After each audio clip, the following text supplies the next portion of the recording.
now we're starting to get to the point whereby some serious resources are being applied to AI. So you've got Amazon, Google, Microsoft, the big guys. In 2013, Jeff Hinton joined Google. Remember that Jeff was the father of neural networking. And in order to get really limitless resources so that he could really pioneer in the field.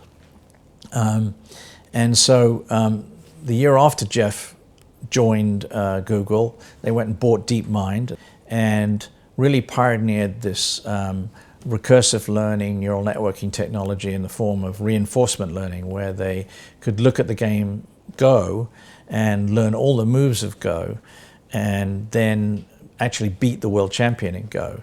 And the DeepMind technology, which they turned into AlphaGo, could learn all the moves of Go in one night and beat the world champion the next day.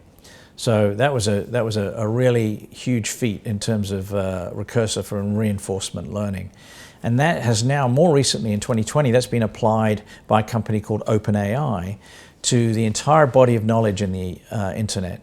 And it updates every day as the internet adds more and more knowledge.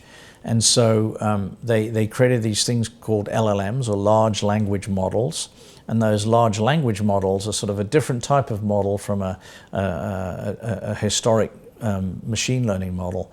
And they use this reinforcement learning to constantly build and can synthesize answers from the text in the internet. So using all the previously known natural language technologies, as well as they can do it for images and for sound.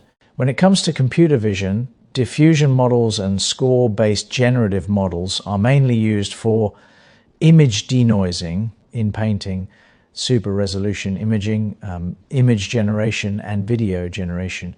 These generative AI models, otherwise known as generative pre-trained transformers, or GPT, you'll have heard of ChatGPT. They use the entire body of the internet to create these incredible tools for delivering AI to everyday people. So where we're at now is last year Microsoft integrated ChatGPT with Bing, and Google also created Bard, which they rebranded Gemini, which is their version of OpenAI's ChatGPT.